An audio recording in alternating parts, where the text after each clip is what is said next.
So, what's our plan? I'm going to watch you. If you want me to do anything, let me know. Oh, wow. I'm always good at interrupting. Oh, okay. If you ever need an interruption. Okay, interruptions are welcome.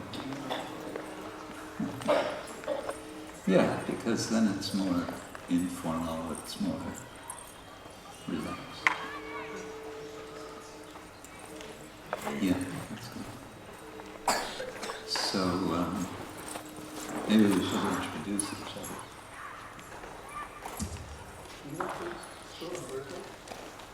I did for some time. I started there in 1969. Oh my God. Krishna Kshetra Maharaj started University of California in Berkeley in 1969. And Mahatma Das started University of California in Berkeley in 1969. What else do we have in common? We're going to find out we live two blocks away from one another. We both joined the Hare Krishna movement. And when I was in Santa Barbara many, many years ago, I got to sleep on his bed because he wasn't there. So any Shakti I have now for renunciation came from sleeping on that bed. Well, that would have been many years later. Yeah, that was like the 90s, I guess. Would have been 1995 or early 1996. Yes. Okay. So, that's our story. That's our life story. You have a PhD? You did a PhD? Maharaj did a PhD and I did a UDO, which is University Dropout. No, I was also dropped out. But you dropped back. I dropped back in 23 years later. My first year as a brahmachari, I used to have nightmares that I was back in university. I think Seriously. Yeah. We all had nightmares of having to. Sometimes I had nightmares that I had an exam coming up for which I was absolutely not prepared. But then, fast forward many years, finished all these degrees, and then did some teaching at university. And then one time I had a nightmare that I had to give a lecture, to undergrad, to students on some topic for which I was totally unprepared. I had that nightmare too. Okay, shall we talk about nightmares? Please share your best nightmare. Your best nightmare. Material life is a nightmare, right? Exactly. What's the Polish word for nightmare? Koszmar. Huh?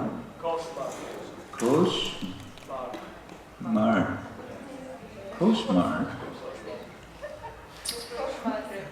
Koszmar. Koszmar. You never hear that statement? Some devotee came up with a statement.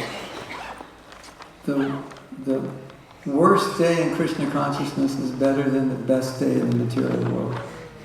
You've heard that. Now I've heard it. And Prabhupada said, spiritual life may be difficult, material life is impossible. Yeah. So I vote for spiritual life. How about you?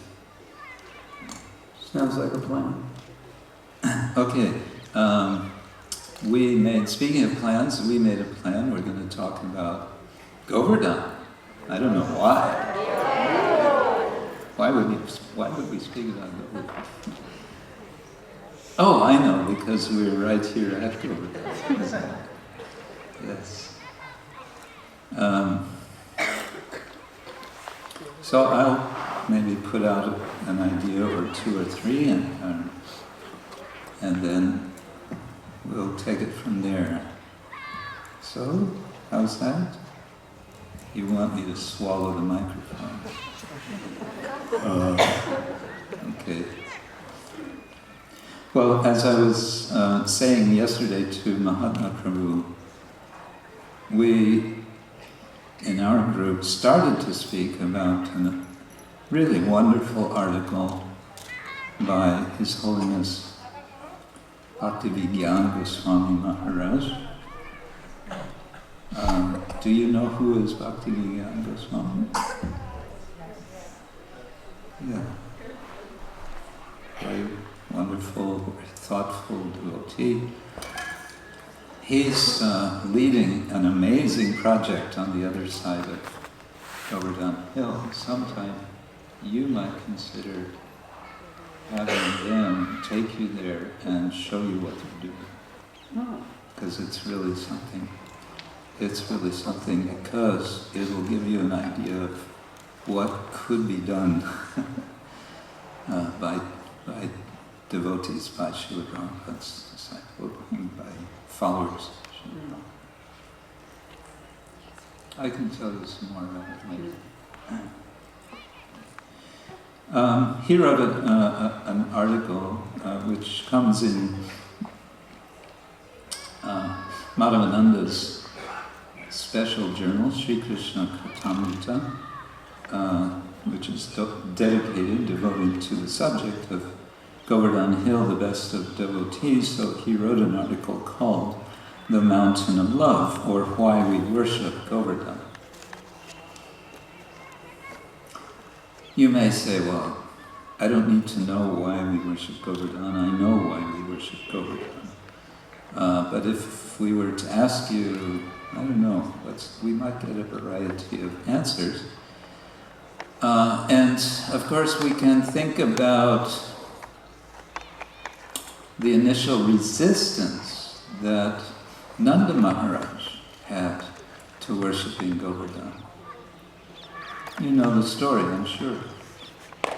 So, recounted in the Bhagavatam, Canto 10, chapters 24, mainly 24 and 25. This part is in chapter 24, and then it goes through 25, and then actually it's also including chapter 26, maybe chapter 27. Nanda Maharaj was hesitant. He was doubtful. He was, he was giving reasons. What was he giving reason? What sort of reasons was he giving for their worship of Indra, which he was preparing and which Krishna was questioning? Well, he was saying, we always do this. Have you ever had that as an answer to anybody questioning what you do? I always do this, or we always do this, or we always did this. It's not maybe so prominent in Western culture as it is in Indian culture. Indian culture has much more this idea that we do it because it's always been done like that. And when you ask something like, why? You get the same answer. We've always done it that way. So Krishna is challenging this. And what I found as a possible way of sort of framing it, what's going on in terms of what we might be more or less aware of in the West, is this supposed binary, this supposed dualism, duality between spirituality and religion, whereby, as you may know, surveys have been done of people, asking them, what, are you religious? No, I'm not religious. Are you spiritual? Yes, I'm spiritual. And so they have a category now. It's probably kind of a official in sociological circles. Spiritual but not religious. People say, I am spiritual but not religious. You've heard that before? Yeah. So it strikes me that this is one way of thinking about Govardhan Lila. The Brajbasis, at least we can say the Nanda Maharaj and the elders who were arranging for the Indra worship, they were being religious. They were religious. They were following, we can also, of course, use the word dharma. They were being dharmic in some sense. And Krishna's questioning that. And his questioning, as Bhakti Vidyan Goswami points out in this article, is really about a crucial point about the necessity of getting it right with who you're worshiping. The utter necessity. Now we kind of take this, we may say, well, I know who to worship. I've been listening to enough classes of Mahatma Prabhu and reading enough of Srila Prabhupada's books, so I know who is proper to worship. But imagine this, the residents of Vrindavan didn't know who to worship. They were completely convinced that they should be worshipping Indra. Now the upshot of this is it's not about worshipping this God versus that God, right?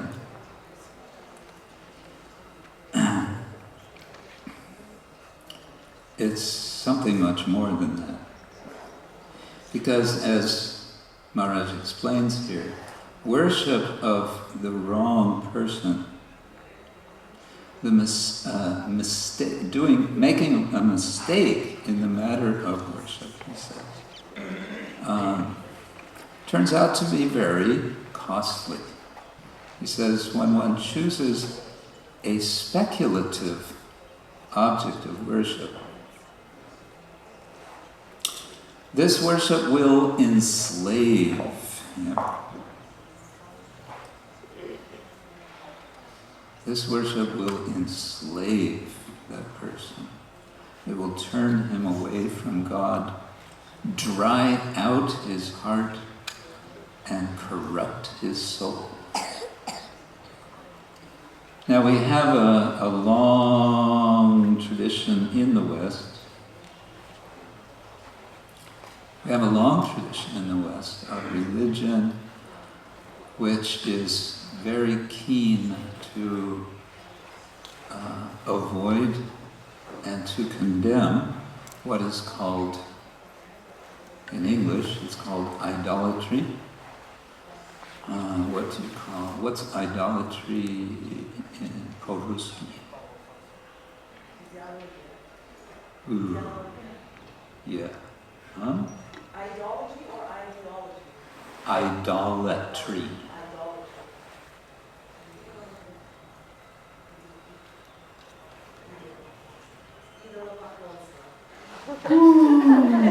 Idolopaklovska. Same in Croatian. It's the same in Croatian. Literally means bowing down in front of idol. Yeah. We learned. So there's big issue about this in Western religions. It is strongly condemned. And yet, and that's another point that Bhaktivedanta Maharaj is making, is there's all kinds of idolatry going on in the West, in the whole world now. Idolatry in the sense of people worshipping all kinds of things, of images, of all things temporary, worshipping money, worshipping. Have you noticed when you go to a big city, what are the tallest buildings in that city, generally? Yeah, skyscrapers. What are those skyscrapers? Huh? Banks. They're banks. Huh? MSC. Companies. Oh, multinational, right. Okay. Yes, multinational corporations, which are basically all tied up with banks. And what are banks? They're places that used to be places of gold. Now they don't have any gold, now they just have numbers in computers. But they used to have gold. Even in our lifetime? I don't know. No. No, they knocked out gold about after the Depression, and then Nixon knocked out silver. Oh. Yeah, so it's been a while. Nobody sees gold or silver. Anyway, the point here being, of course, that this is one of the places where Kali resides. And the broader point being, this is idolatry. This is actually what is enslaving. And quite literally, because we always say slavery is ended. We can say in America, we like to say, they stopped slavery in whatever it was, 1865. Some official thing.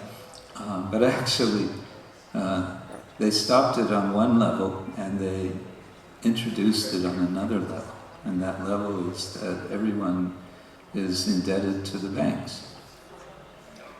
Everyone's just to get a roof over your head. You spend a good portion of your life paying that debt to the bank. Anyway, let's get back to Govardhan. Why do I keep changing the subject? You're just thinking about money. That's it. That's the. It's good to have a good association to straighten you out. It's so embarrassing, right in front of all the devotees. He says. So he's coming again to this discussion that little Krishna, how old was Krishna at this time? 7 years old. What does a 7-year-old understand about performing complex rituals for an invisible divinity? That's why Nanda Maharaj didn't initially feel inclined to reply to Krishna when he was asking him. But Maharaj here is summarizing. He says, did you think well before starting your ritual? What is the point of worshipping Indra? By worshipping him, you only increase his pride. What do you want from him? Indra won't be able to change your destiny. Because he himself is subservient to the law of karma. This world is ruled by the law of karma and not by Indra. Ooh, those are fighting words. Dangerous words. Revolutionary. Krishna is the original primordial troublemaker. Cosmic troublemaker. But by serving and worshipping him, you give him the most valuable thing that you have. Not ghee, not fruits and flowers, but your heart. Are you sure that he will appreciate your gift? Are you sure that he won't appropriate your heart for himself and trample over it? Or do you simply want to bribe him? Every bribe humiliates the giver and corrupts the one who takes it. So he's saying, if we make this kind of oversimplified contrast, religion versus spirituality, he's saying your religion is in danger of humiliating yourself and corrupting the one who receives your worship. So what he's getting at in this article is, what is real religion? Savai pungsam paro dharmo. He doesn't quote that here, but Savai pungsam paro dharmo yato bhaktir adhokchaje yayatma suprasida. Yes. It's constant and unmotivated worship of the Lord. And here he's explaining how it's very nice. He's weaving in this very nice point about how hungry Krishna is for devotees' love. And this is embodied in how the Lord manifests in this giant form on Govardhan. Once the Brajavasis, you see in Devanagari, it's written around Brijvasis. Once they're convinced that, okay, why not? Let's worship Govardhan. That's what Krishna wants. Okay, let's do it. Why not? Then they all make a big festival. They make the Annakutta. Piles and piles and piles and piles and piles and piles and piles of anna. And then the Lord manifests, Govardhan manifests in this sort of monster form. People will accuse, these Krishnas, they worship a monster. They worship a god who is half man, half lion. They worship a god who is a fish. They worship a god who is a giant tortoise. They worship a god who is a giant, what else? Hog. Hog, yes. They worship a dwarf.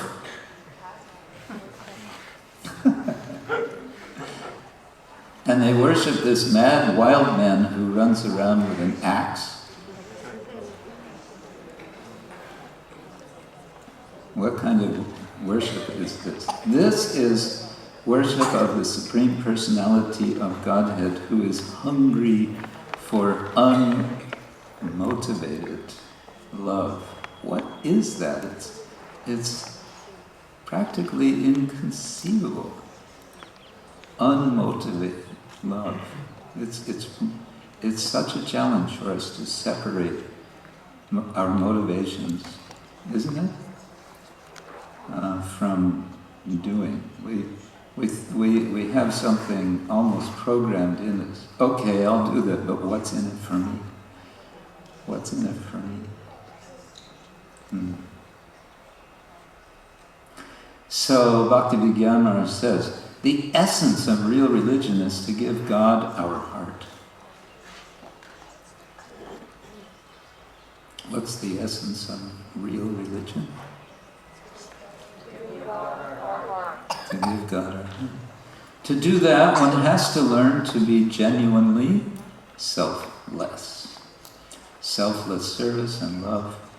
We learn by serving our spiritual master, great devotees, the tulsi plant, the cows, the Brahmins, and Govardhan. This is the most subtle science. Yes, Krishna is greedy. Krishna is greedy for love. Greedy. What's greedy in Croatian language? You used to say gladan more, hungry for that. Glada? Gladan, yes. Okay. That's hunger. Sounds like glad. No, glutton. Gluttony. That's it. Okay, gluttony. I'm a glutton for love. A glutton for love. Sounds like a good song. Yeah, good. We've got a line. We've got a song titled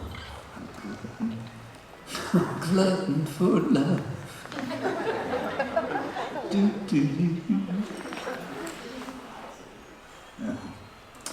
So greed.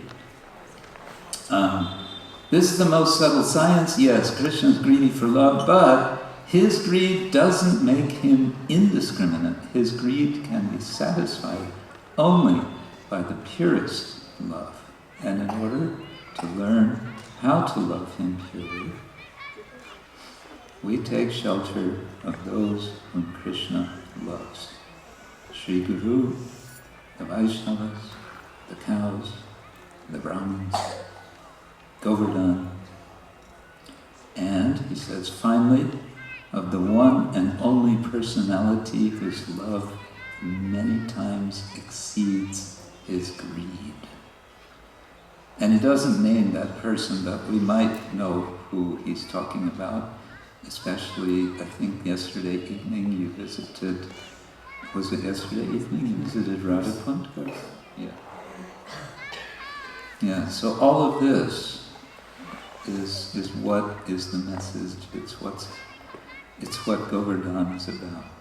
Srila Prabhupada once said about deity worship, he said, you think these hundreds of thousands of people who are visiting temples are fools? Today we went to Varshnava. We visited the Ladar Lilal temple, Shiji. And it was packed, it's completely packed and the people were there patiently waiting for darshan, and they were all just waiting. And when darshan, then everyone just goes, as we say in America, everyone goes bananas. Translate that into Polish.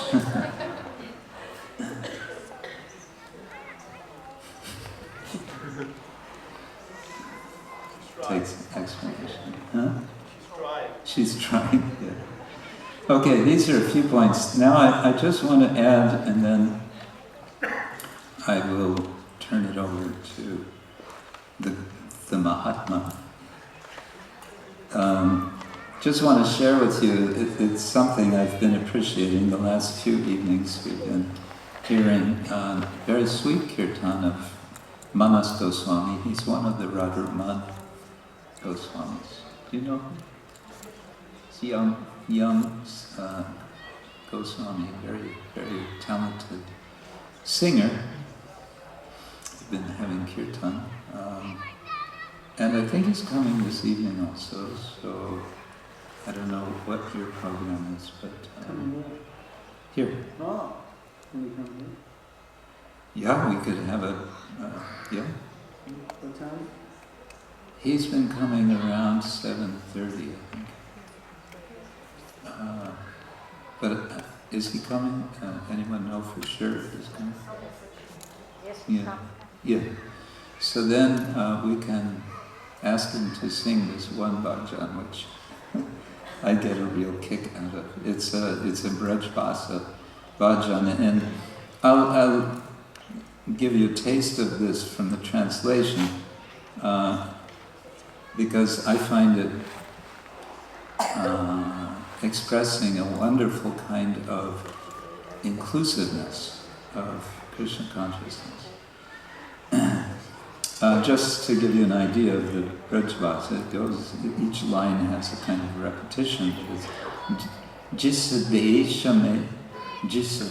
mein parivesh mein raho. Radha Raman, Radha Raman, Radha Raman, kaho. So, whichever country you live in, however you dress, whatever culture you may adopt, just chant Radha Raman, Radha Raman, Radha Raman. And all the verses start out like this. Whatever, the next one is, whichever holy place you may live in, whatever work you do, whatever name you go by, just chant Radha Raman, Radha Raman, Radha Raman. Whatever joys you experience in whichever association, however you live your life, just chant Radha Raman, Radha Raman. Whichever illness you may have or whatever pleasure you may live in, whichever path you follow, just chant Radha Raman, Radha Raman, Radha Raman. So it even includes this. Just roga me, just saboga me, just yoga me. Yoga, whatever yoga you do, just deha me, just geha me, just sneha me. Whichever type of body you have, whatever kind of house you dwell in, whatever relationships you have, just chant Radha Raman. Like that it goes on. Oh, okay. But I also but it's nice to have it live and to sing it along. I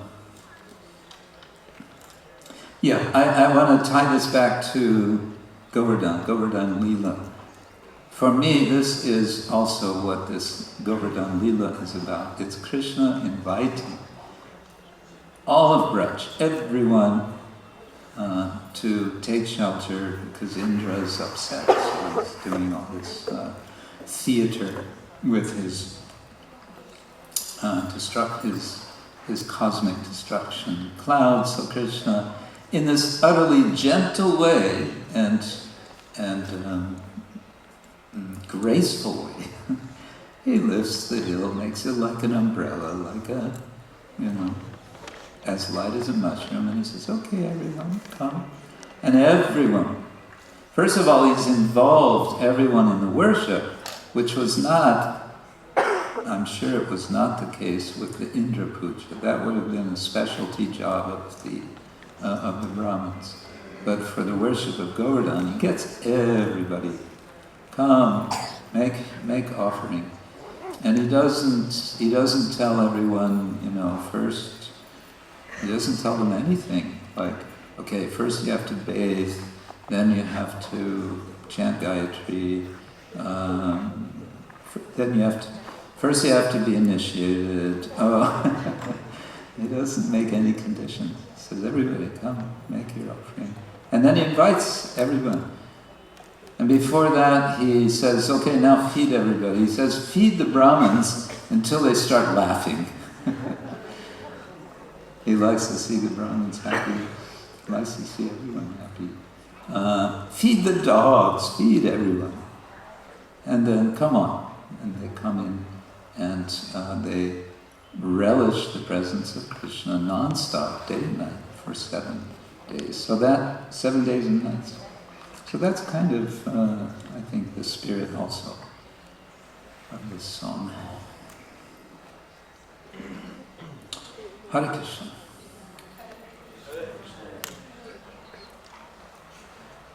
I said my bit. She has a question. She has a question. Or a comment.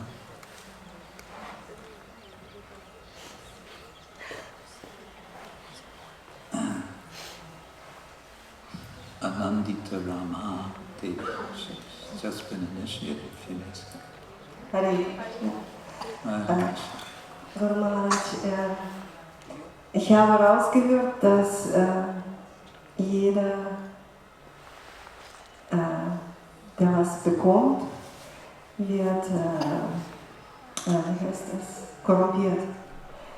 Wie ist zu bewerten die Bettler, in Govardhan oder überall halt, wo wir hingehen, gibt es viele Bettler. Ist das auch so zu betrachten als eine Art von Korruption? She's asking whether, I'm not sure if you're saying whether the giving of alms to the beggars, or whether you're saying, is it are the beggars, is this corrupted corruption, or both ways? I'm not sure which way you're saying. Both ways. Is it a corrupt exchange? Is that what you're saying? Derjenige, der gibt, hast du gesagt, der ist erniedrigt und der bekommt, der wird korrumpiert. Aha. Yeah, that's, yes, okay. Well, it's all about motivation, isn't it? It's all about motivation. The context, what we're speaking about here, is a worshipper who says, or who is thinking, give me, give me, give me, to a superior, to a god, to a divinity. And that is corrupting, it's degrading the person who is doing that worship, and it's corrupting the recipient of that worship.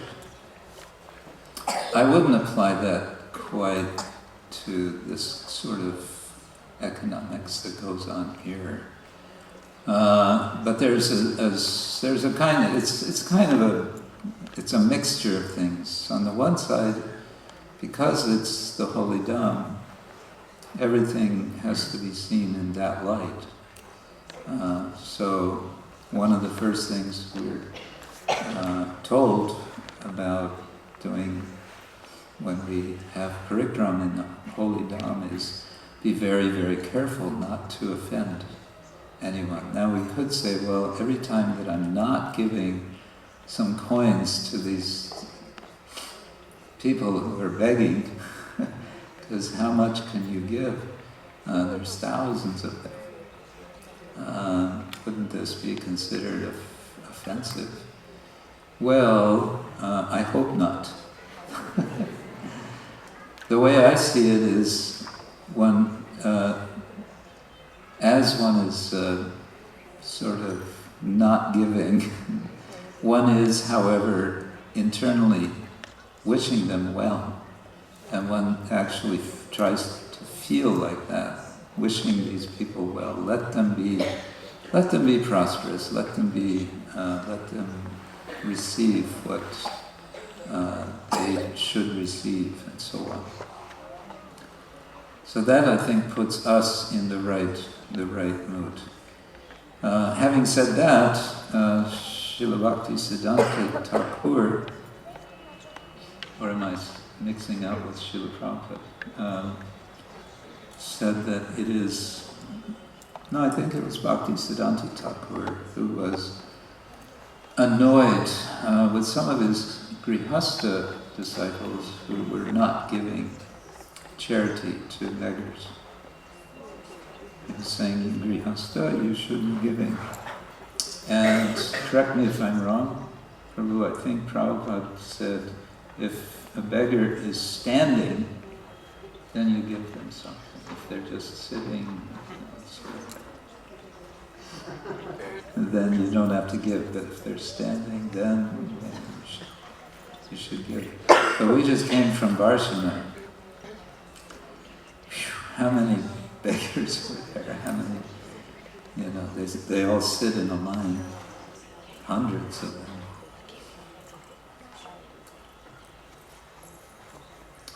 Does that help? Okay. So,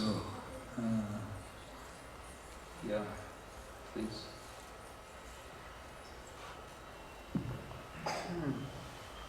I can say a few things.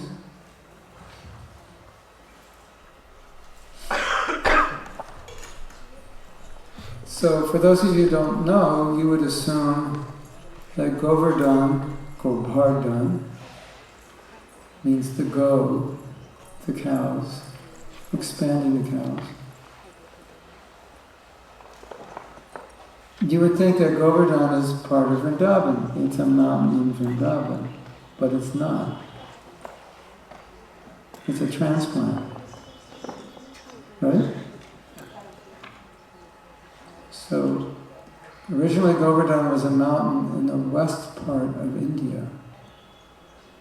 And there was a sage who was there, named Pulastya, and he saw the mountain and he wanted to take the mountain to Kashi.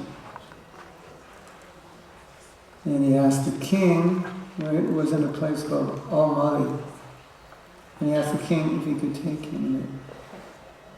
The king agreed. And an agreement was made by Govardhan that I will go, but you can't put me down. And if you put me down, that place I will stay. So it's interesting that when they were traveling, I guess flying, right? Seems like it. Some mystic power flying with them. This mountain was much bigger. And Govardhan came over to Vrindavan and he thought, this is where I want to be. I don't want to go to Kashi, I want to be here. So he arranged that Pulastya would have to answer the call of nature, and in order to do that he'd have to put a mountain down. And he must have forgotten, or Krishna made him forget. Now when Govardhan reminded him that you put me down, he was really angry at Govardhan, even though that was the agreement, and he cursed him. But it's interesting.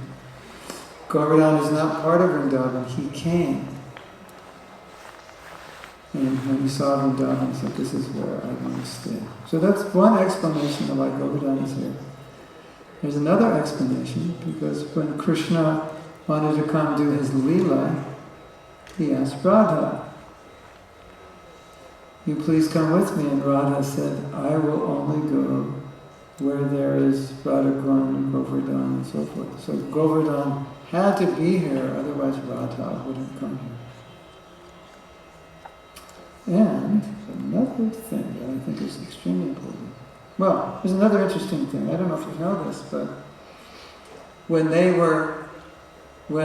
the monkeys were building the bridge to Sri Lanka, Govardhan wanted to participate with his stones, but by the time he was ready to participate, they already built the bridge. Because he wanted to get Lord Ram's darshan, and he never got it, and Lord Ram said, in the next life, in the next Leela, you'll be part of that Leela, so you got the blessing to be part of this Leela. And what I think is extremely significant, we could talk a little more about it. Indra became proud more than once. And so, although there's many reasons that Krishna lifted Govardhan, one of the reasons, and Krishna does many things, of course, with one Leela, but one of the reasons is he wanted to curb the pride of Indra.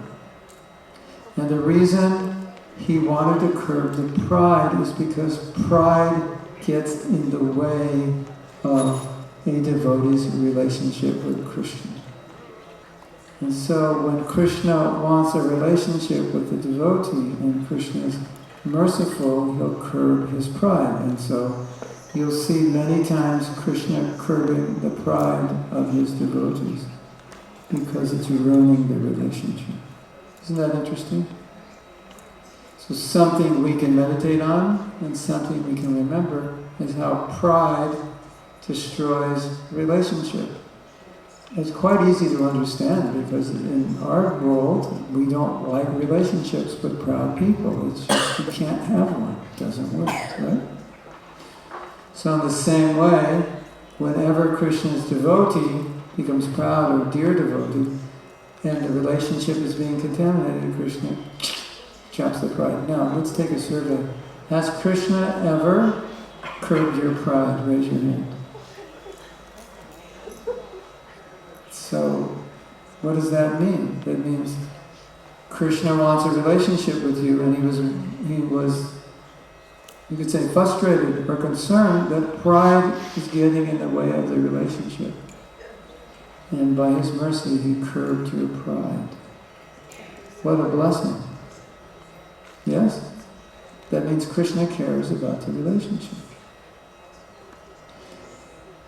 And I think this is so beautiful because pride is so difficult to overcome. Yet pride is probably, we could say, the biggest obstacle in our relationship to Krishna. And it's the thing that is the ugliest to Krishna. Maybe the most beautiful to ourselves because we love to be honored, but the most ugly to Krishna. And the thing that is so destructive to our relationship. And because Krishna cares about us, we can think, if I ever become proud, Krishna's going to come down on me. Sooner or later, and He's going to try to curb that pride. So that's a big lesson from this story. And so we know, we went to Surabi Kunj yesterday. Not Surabi Kunj. Surabi Kunj? What is that? Surabi Kunj, yeah. So that is the place where Indra asked for forgiveness for this huge offense he made to the residents of Vrindavan. And have you ever asked Krishna to forgive you for being proud? Raise your hand if you have. Okay, we got 100% buy-in that Krishna curbed their pride, but about a 40% buy-in of asking Krishna forgiveness. So the other 60% I would suggest you might ask Krishna for forgiveness. Now if you extend this idea, we can think of all the things that we do that Krishna doesn't like. And so we may want to be more aware of this process of forgiveness because we always think, well, I should forgive someone or forgive myself. But we may want to ask Krishna to forgive us for the many wrong things we have done. Even the wrong thoughts, please forgive me. Right? You know, as we were saying, I think yesterday, even Bhaktivinoda Thakur said we should ask Krishna, the holy name, to forgive us for not chanting properly.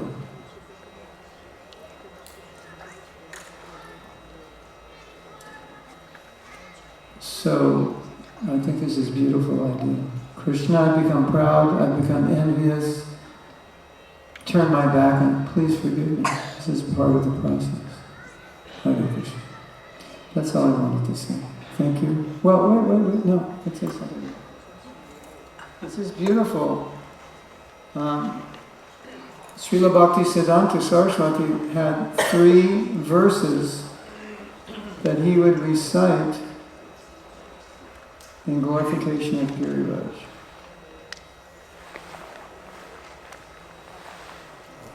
When he would offer Pushpanjali to Giriraj, there were 3 verses. Anyone know which 3 they are? They were 3 verses, 1 line, extracted from 3 songs. Isn't that interesting? He just extracted 1 line from a song. The first verse, Govardhana Tvam Kuru Mano Ratam Purna. And I'll just read this. Srila Rupa Goswami prayed, O Giriraj Govardhan, I have so many very confidential desires that cannot be revealed to any person besides you. I want to serve Radha Krishna, conjugal love in your groves in many ways, as the personal maidservant of Srimati Radharani. I have this hope, so please bestow your mercy upon me. So, on Saturday, Borijan Prabhu is going to take us to Giriraj and he's going to have us talk to Giriraj. You want to come? Have you done that program yet? Not yet, but Maybe like first. Oh, okay. we're going to be heard on Saturday. He's going to we'll do this at like 5 o'clock or something in the afternoon, if you're interested. Okay. So he's going to guide us, and he's going to get us to talk to Giriraj. So we see here, Rupa Goswami is talking to Giriraj. The second mantra is Nija Nikata Nivasam Devi Govardhanatvam, and that is from a prayer by Raghunath Das Goswami, and here's the translation. O Giriraj Govardhan, you give so many facilities to Krishna and his cowherd boys. You supply grasses, very beautiful sweet water, the shade of Kadama and other trees. You fulfill the desires of the cowherd boys, and you give beautiful ornaments of flowers to Krishna and Radhika and to all their associates. And then, the last one, he said, I don't get the last one, I got two. And this was taken from another verse. Stala jala tala saspari urichat chayaya cha pratipadam anukalam hanti samvardhayam ga tri jagati nijagotram sartakam kaya payam me nijanikatani divasam dehi govardhanatvam. So this Nija Nikata Nivasam Dehi Govardhanatvam, who knows what that means? Means, oh Govardhan, please grant me residence near your side. You are worshipping Sri Radha and Krishna with your nice spacious fields, ponds, streams, waterfalls, forest, fresh grass, and shade trees. And you are nourishing Sri Krishna's beloved cows, whose numbers are thus increasing in every moment. Your very name Govardhan, Ga means cows, and Vardayati means to nourish and increase, is successful and renowned throughout the three worlds. If I can reside near you, I will also be able to receive the darshan of my Ishtadev Sri Krishna, who comes to you when he brings his cows to graze. Oh, and we got the third mantra. Govardhano me dishitam avishtam. That's taken from another shloka. And I'll just read this shloka and then we'll have some discussion. Itraiva Krishna Vrishabhanu Putriya Danam Grihitam Kalaham Vitene Shute Spriha Yatra Mahatyatha Shri Govardhane Dishitam Avishtam. Demanding a road tax, Krishna quarreled for several hours at Damgati with the daughter of Vrishabhanu Maharaj. Rasika Bhaktas visiting Govardhan are eager to listen to that sweet prema quarrel. May that Govardhan fulfill my desire that I can also hear that verbal battle. Hare Krishna. Is that too esoteric for you?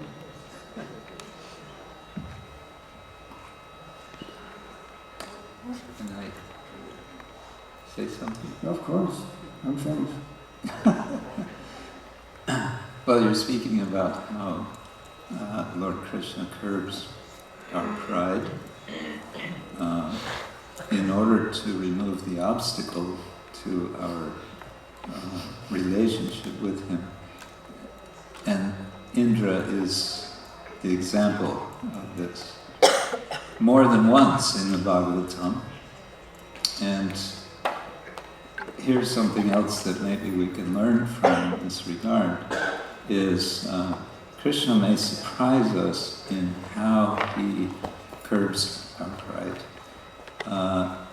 In the case of Govardhan, who would have thought, that this little 7-year-old boy could lift this hill, which was a lot bigger than it is now. A lot. A lot bigger. It's said that we're actually on Govardhan Hill right now. Yeah. This is the part that's manifest up there, but it's... Anyway. So who would have thought? Indra certainly couldn't imagine that. But also, Indra, we know how Indra was humbled by Vritrasura. Who would have thought that this horrible demon, who in the Rig Veda is described as a giant snake, would turn out to be the means by which Indra would be humbled. The point being that Krishna can take any and all means because he desires so much, because he is hungry, because he is greedy for our love. What was the word we had? Glutton. Because he's a glutton for our love. He'll use any and all means, and it's good to be ready for any and all ways that Krishna may humble us. Yeah, so watch out. I just want to... Should we ask him to humble us? Ooh. Well, let's take a poll. How many are you willing to ask Krishna to humble you?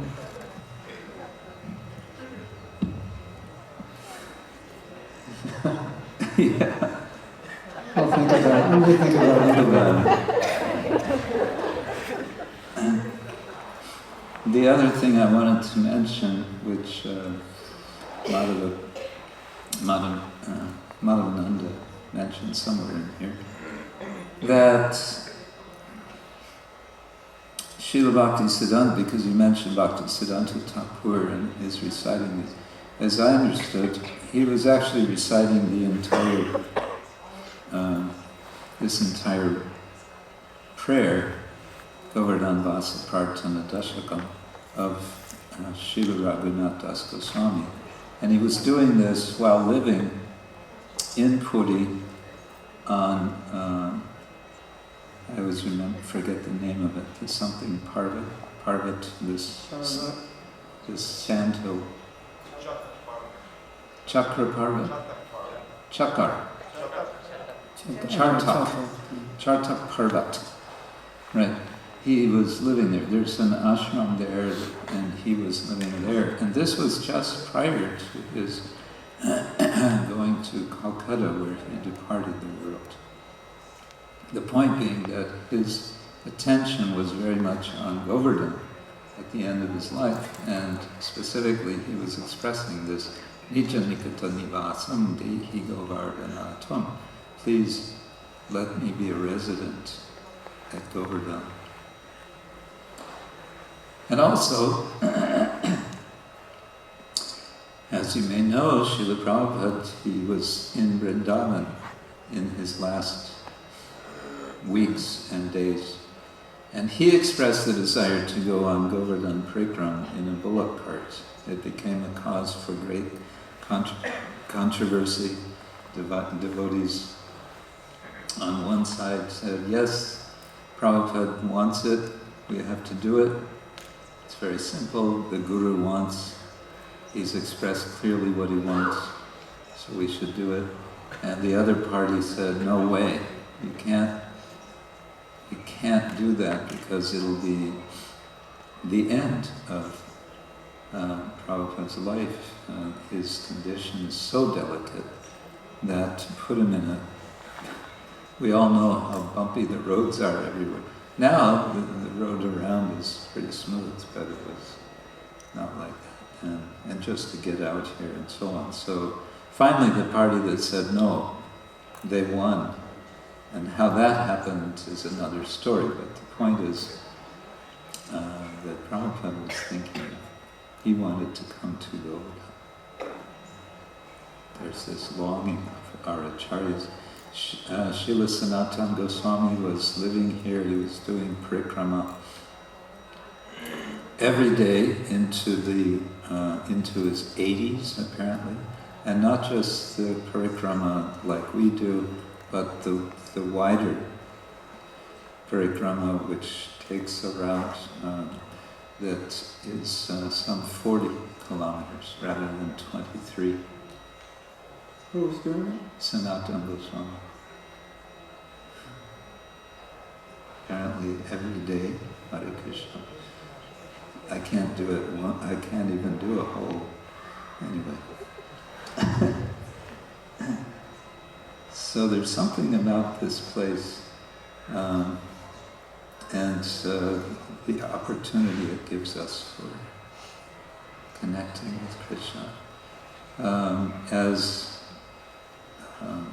Haridasa Varya and as the Lord. And here, this became a controversy, whereas the Hare Krishna movement, without our controversies, keeps us awake.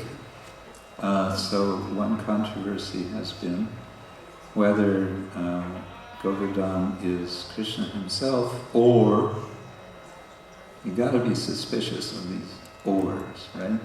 Or he is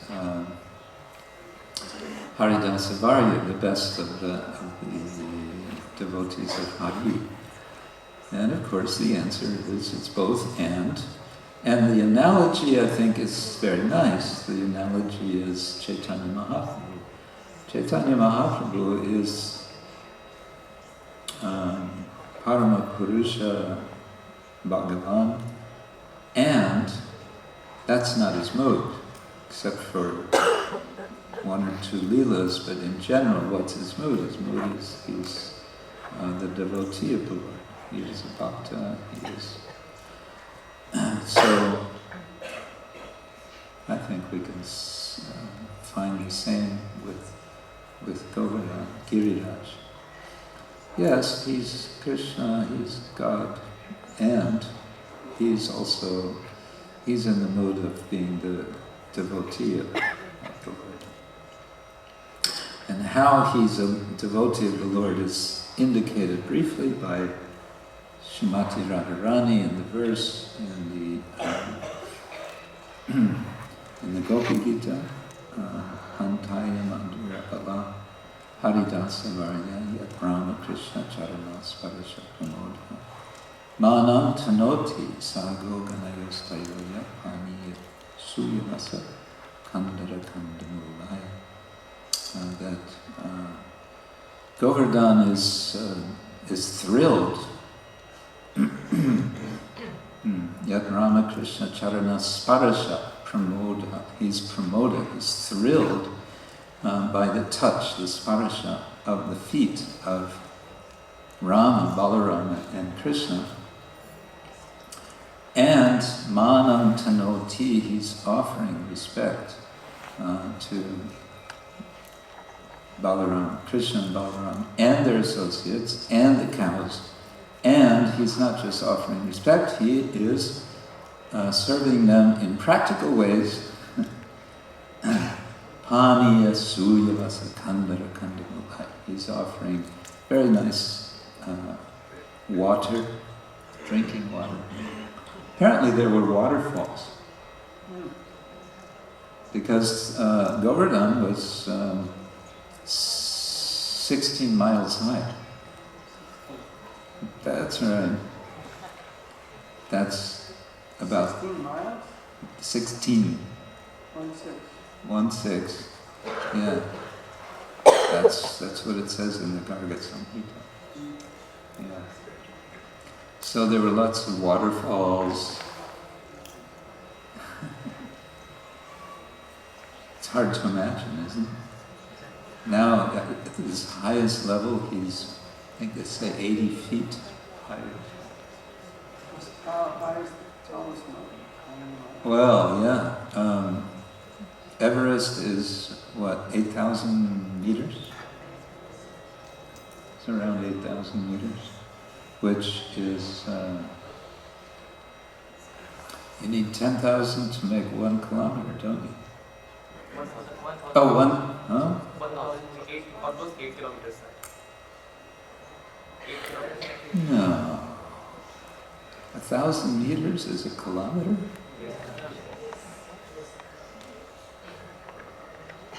They must know.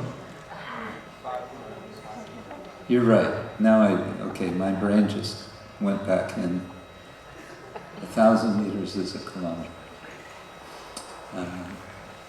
10,000 square meters is a hectare. Whatever. So it's 8 miles high? 5.498 miles. I knew someone was going to do this. Okay. That's Mount Everest or? Mount Everest. It's about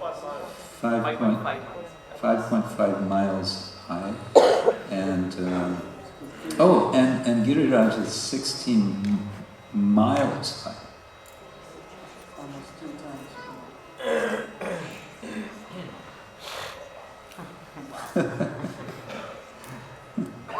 That's what the Garga Samhita says. So, the point was that Govardhan is offering nice things for the nourishment of the residents. And that was the point that Krishna makes, why he says, let's worship Govardhan, because it's Govardhan who's giving everything we need. He's giving us water, he's giving grass, nice fresh grass for the cows. Everything we could possibly want is coming from Govardhan. So there's a sense of, also, I think this is nice to remember, a sense of acknowledging abundance. The Lord is giving so much.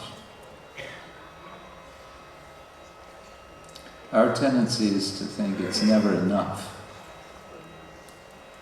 Right? There's never enough. We want something more. But the spirit of the rich Vasis is there's so much. And let's express our appreciation for that. So it's not this motivated demigod worship kind of thing. It's a celebration. Hare Krishna.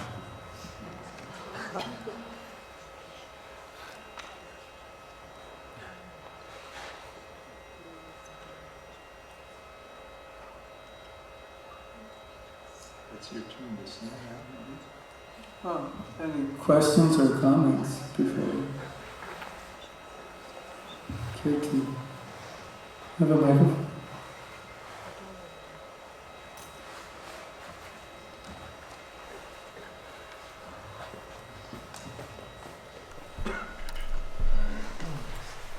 I just want to ask, you said Krishna is hungry for our love, so how can we satisfy that hunger?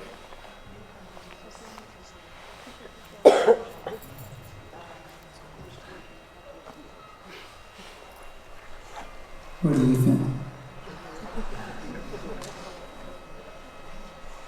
Well, where's my phone? Who stole my phone?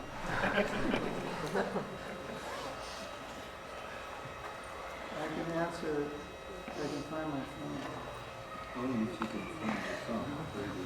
Somebody, they take care of my things, but they never give it back to me. You want my phone? So we don't want to leave it here.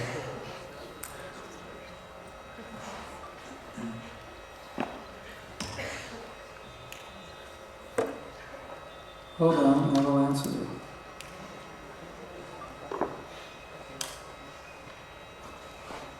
I won't answer it, I will play the answer.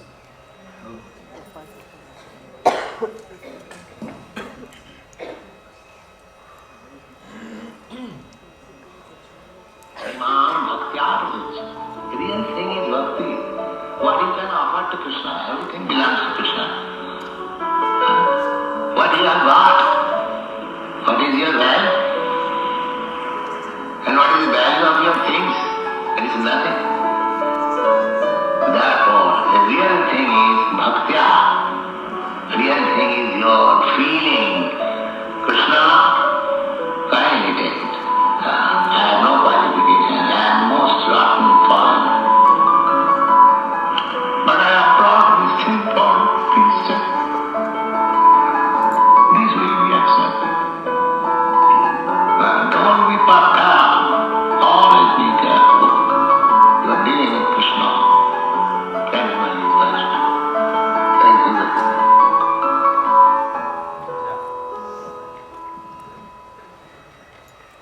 Did you understand that? What Prabhupada is saying? Could you hear it? What is the value of your things? But Krishna, I have brought you please accept. It is the feeling that Krishna will accept. And Maharaj was saying, Bhakti Vigyan was saying that Krishna was saying, why are you giving the most valuable thing you have, your heart, to Indra? So give your heart to Krishna.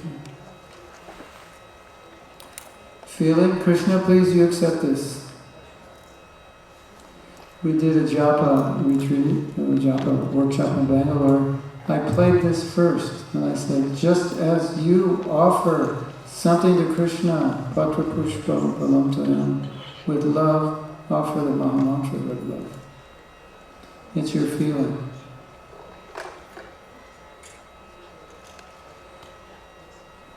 Does that answer the question? Or do you want something more complicated?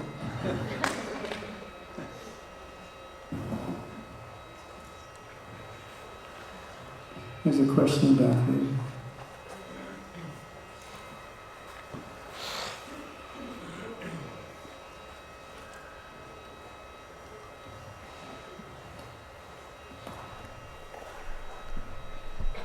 Krishna, thank you for the lecture. I would have two questions. I think it's good if you stand up. Okay. Little embarrassed. My first question would be, how do I honestly recognize that I am proud? How do I see it? How do I recognize it? How does one recognize one's own pride?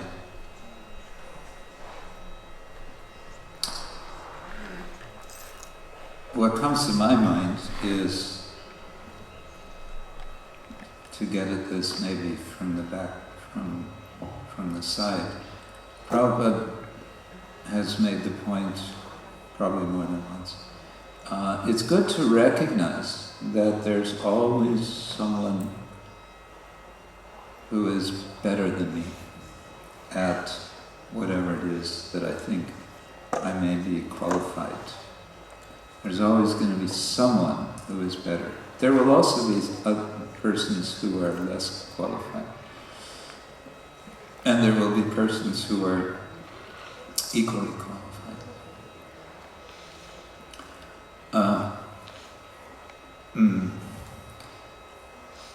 The proud person is thinking, there's no one better than me at X, Y, or Z. Or maybe even there's no one better than me.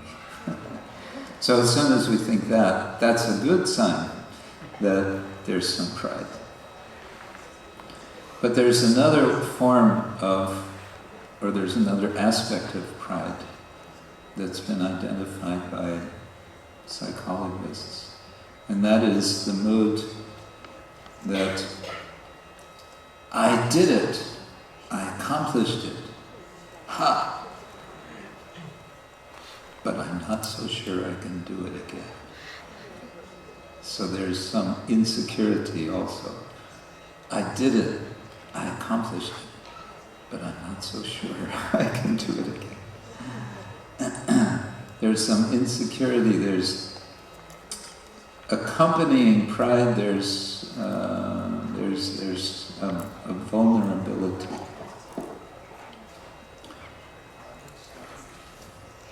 There's a sense of vulnerability, which one is trying to cover with more accomplishment. I've done this and this and this and this, to justify one's existence.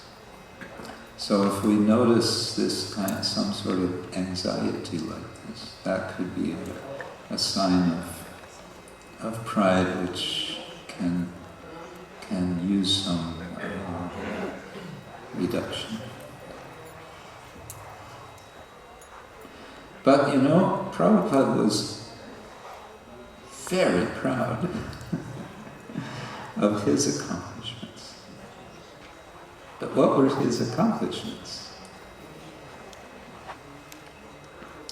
His accomplishments were something to be proud of. Prabhupada would even brag. You know the word brag? To brag. Yakshamovi to brag. Right.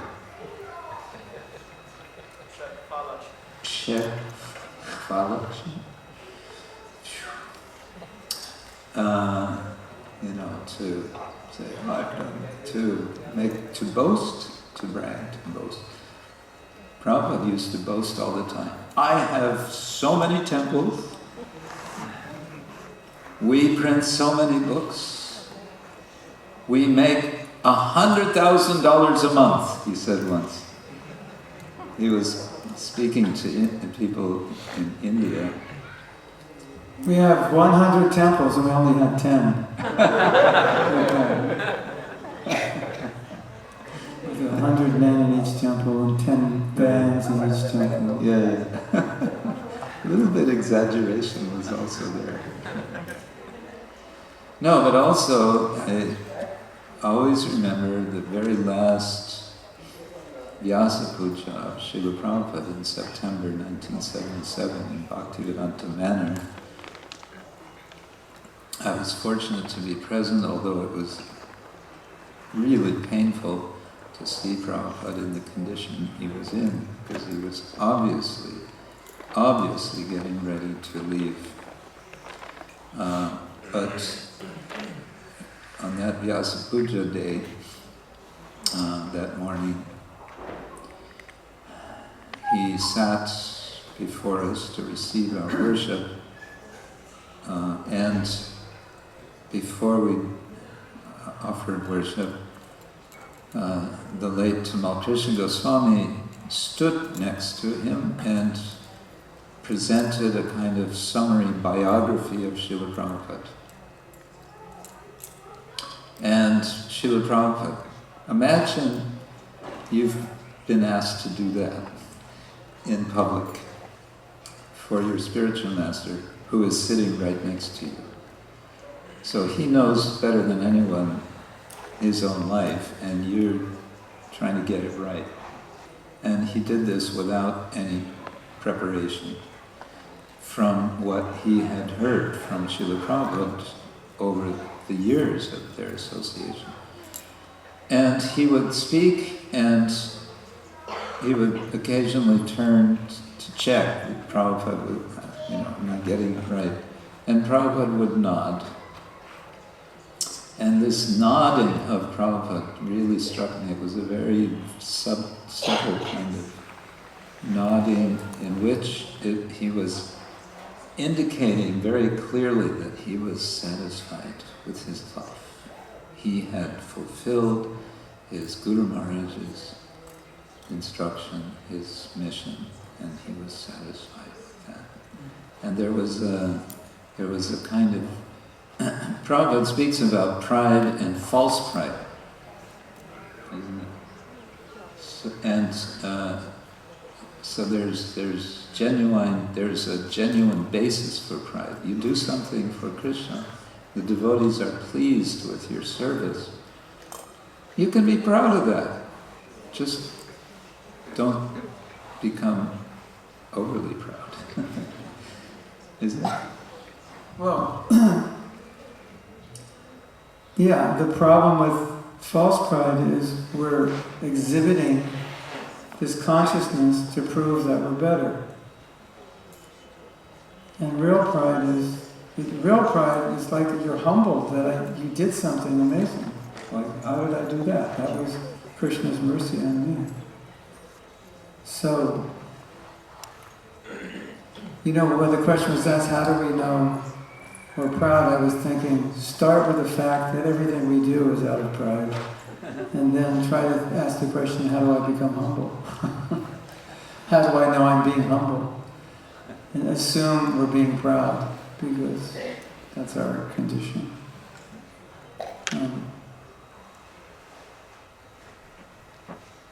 Sometimes devotees say, when I do this, I become proud. And I say, you don't become proud. We are proud, and that triggered the pride to come out. But we think, I'm not proud, and that made me proud. You say, no, it can't make you proud if the pride is not in you. Nothing's going to make you proud, right? So we think, oh, when I'm in this situation, people glorify me, I become proud. Not if you're a pure devotee, you don't. Because the pride's not in your heart. So, yeah, there's this need to be honored, to get that gratification. But, you know, if you look at how Prabhupada described his success, it was always, I'm not qualified, it's the mercy of my Guru Maharaj. So if you're successful and you think, mercy of Prabhupada, mercy of my Guru Maharaj, then you're humble. Or you might think, mercy of my Guru Maharaj and 40% my Shakti. Alright, you're 40% proud and 60% humble.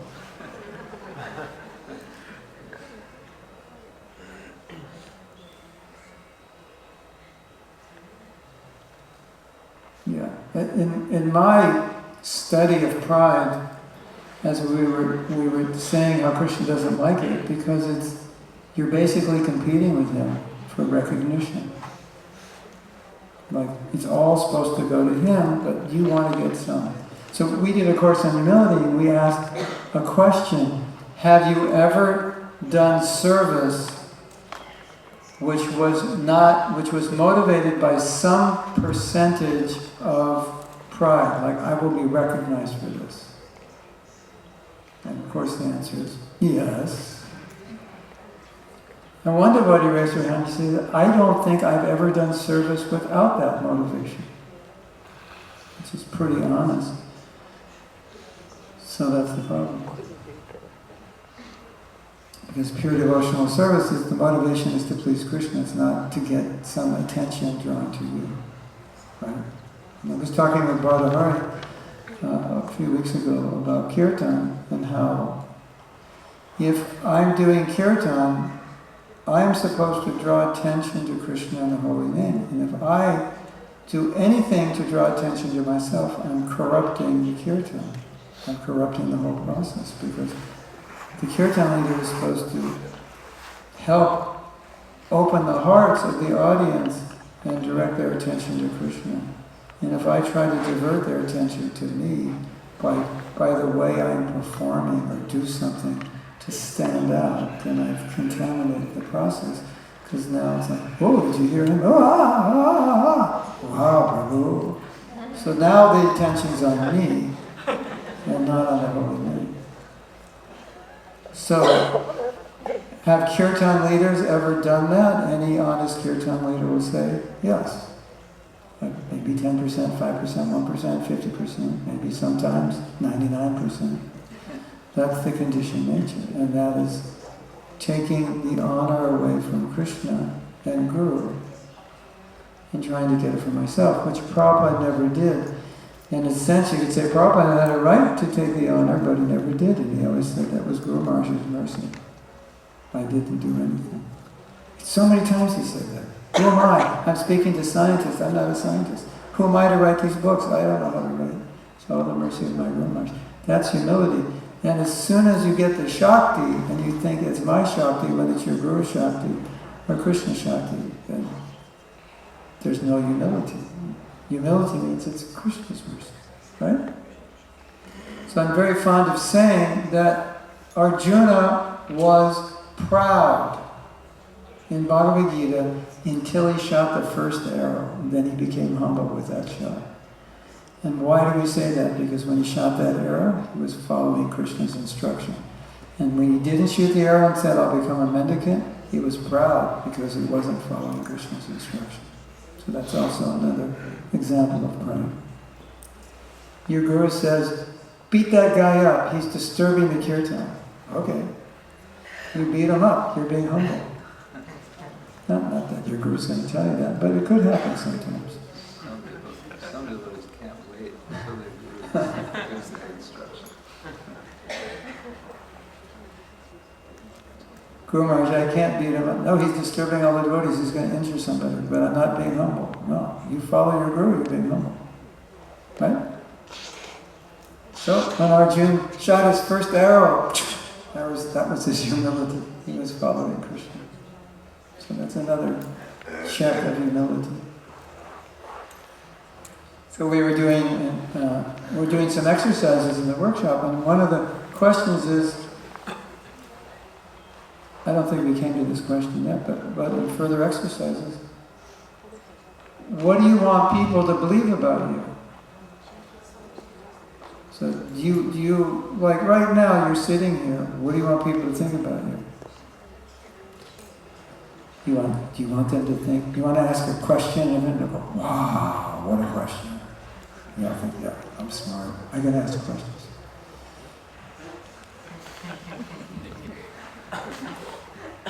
Do you mind if I quote Oscar Wilde? No, please.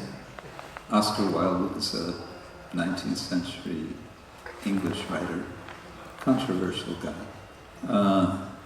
He once said, I'm paraphrasing, he said, you'd be surprised at how little anyone is thinking of you. Yeah. We spend all day thinking, what do they think of me? And he's saying, they're not thinking of you. Because the other guy's thinking what you're thinking of him. So nobody's thinking of one another. You know the joke, when you're 20, you're always worried about what people are thinking of you. When you're mid-40s, you're sick of thinking what people are thinking of you, so you stop, and when you're 60, you realize nobody was thinking of me in the first place. So you take this idea, what do I want people to believe about me? Do I want people to think I'm smart, I'm good at this, throw a few licks on them and done, whoa, dude, you're good. Are you playing the mridanga like cool so you can show off to everybody, or are you doing it to please Krishna? And so when you stop and think, you realize, yeah, sometimes I show up with some way I want to impress people. And so the next question we ask is, why? Which is always an interesting question to ask. Why do I need to impress people? And usually the answer is because either I need to be recognized by others to feel good about myself, because I doubt myself. And I need to impress others. So if you ever feel you need to impress others to feel good about yourself, so you're using pride to nourish your sense of well-being. It's more of a psychological aspect of it.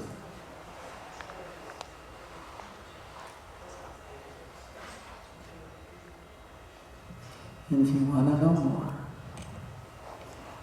we have 16 hours on a class on humility. 16 hours. 16 hours. No, it's more than 16. We didn't finish in 16. Probably 25. It's basically exploring the false ego and pride. It's very interesting. Yeah. By the end of it, everyone's... Well, I can tell you what happens by the end. It's beautiful. Everyone realizes by the end that I've spent so much time pretending to be somebody I'm not to impress other people. Finally, by the end, they walk out and go, why do I leave? I don't feel I need to pretend anymore. And everyone's really relieved. It's like it's just a burden is dropped. I don't have to, I can just be myself. I don't need to impress anybody.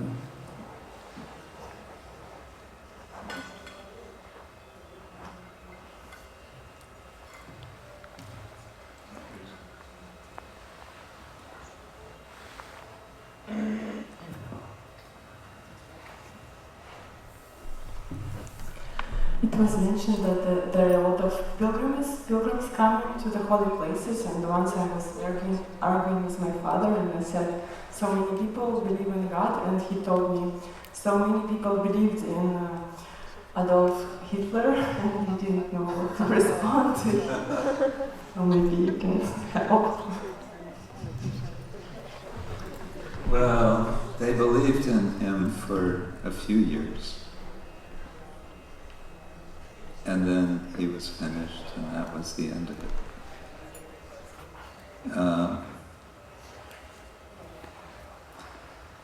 people have been, Prabhupada's point was people have been going to temples by the hundreds of thousands or millions since, centuries, if not millennia. And so he was rhetorically asking, are they all fools? and so, yeah, the point is, the British, when the British came to India, well, it was some time after they started coming, but they saw the Ratha Yatra of Jagannath in Puri, and they thought this was the absolute epitome of idolatry, of what's wrong with religion.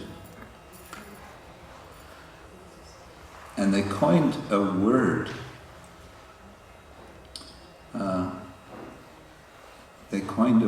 And the word is juggernaut. Juggernaut. Juggernaut. To describe what they saw. A juggernaut is anything which is very powerful and cannot be avoided, and which kind of destroys everything in its path. Something like that. And it was this that inspired, we have our kirtaniyas here now. Haribol.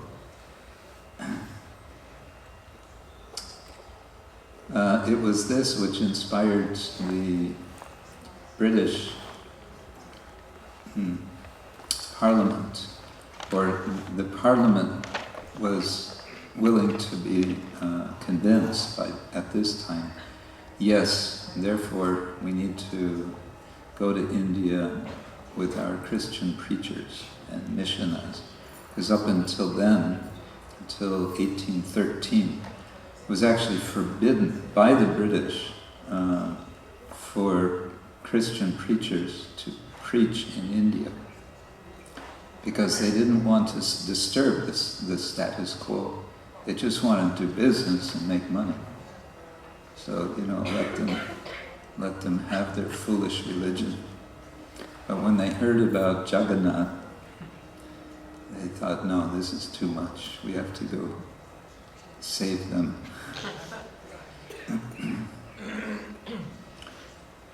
How did I get on that subject? I don't know.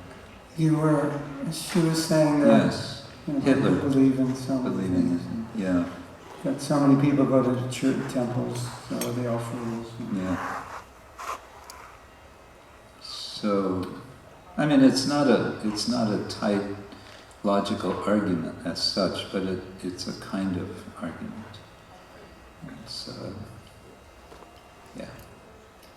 Isn't there some logical It doesn't fallacy? prove the existence of God. Isn't that a logical fallacy? Just by saying some people believe in something, that's going to prove that God doesn't exist?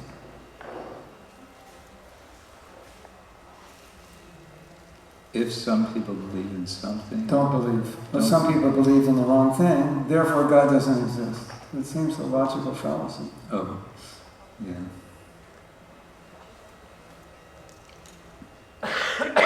Well, like people believe in Hitler, that means anything you believe in could be wrong, because people believe in Hitler. yeah. Yeah. Yes, oh, there's a question. Харе Кришна, спасибо большое за лекцию и за пример дружеских отношений. Thank you for your class and examples of friendly relationships. Я бы хотела задать вопрос про дандават парикраму. То есть это авторитетный метод или это какая-то кармическая деятельность? Сделали вы это при Шриле Прабхупаде?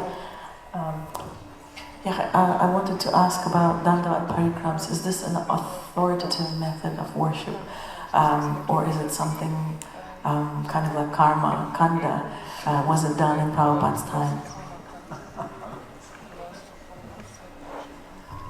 Was it done in ISKCON in Prabhupada's time? Was it recommended by Prabhupada?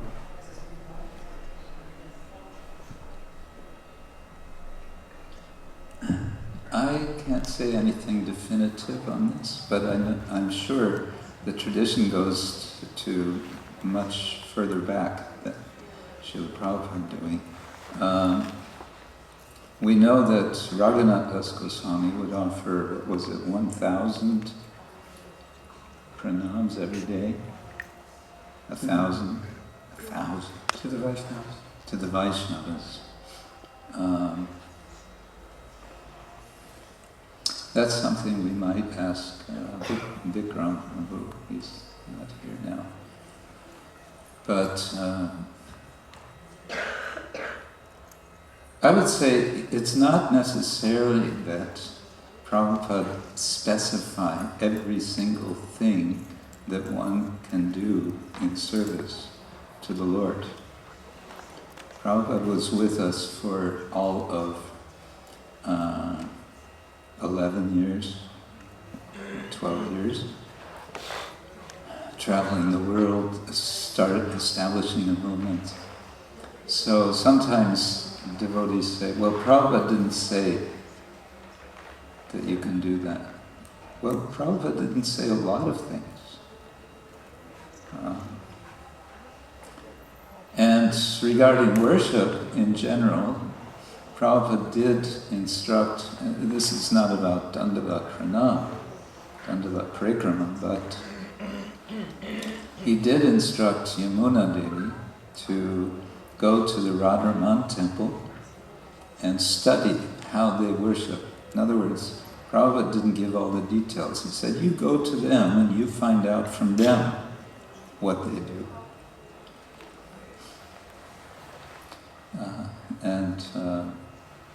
He gave, a good number of such kinds of instructions.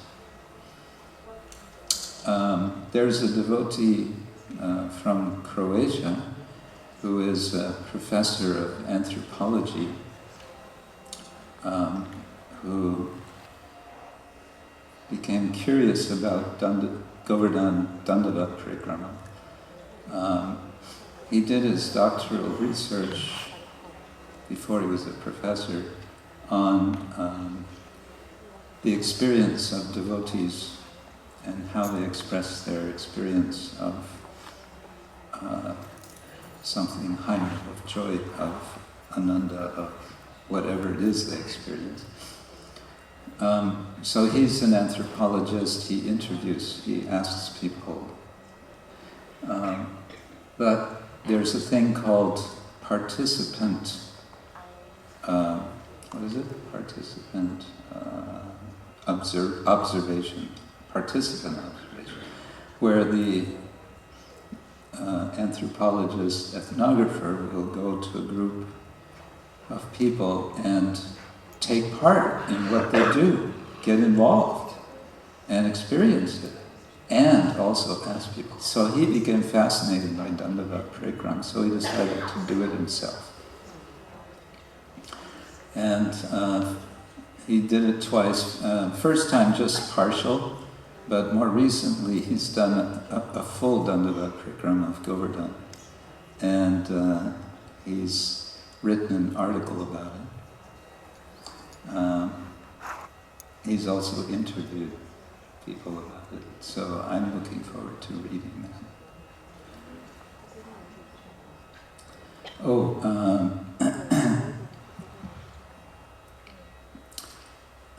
Let's see.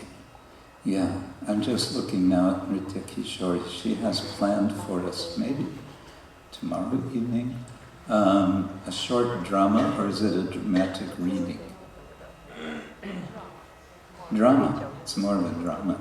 Okay. So that might be something we can do tomorrow evening. I don't know. We're going to be at... Oh, you're going to be at... From 5 to 7 will be... Where are we going to be? Govardhan, Dandavat Parikrama. Chandra Sarovra. Chandra? Chandan Sarovra. Chakra? Chandra. Chandra. The place where the gopis sang the Gopi Geet. Chandra Sarovar. Chandra Sarovar. Right. Yeah. Okay. Want to do your play there?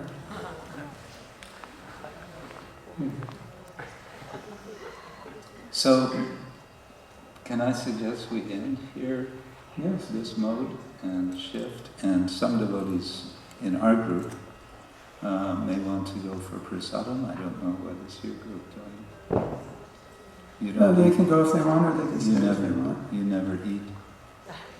No, it takes too much time. To eating. Why bother? It takes too much time. We kind of gave that up a few days ago. Just gave up eating. Drink water. It's great. You don't have to sleep much, and you don't have to go to the bathroom.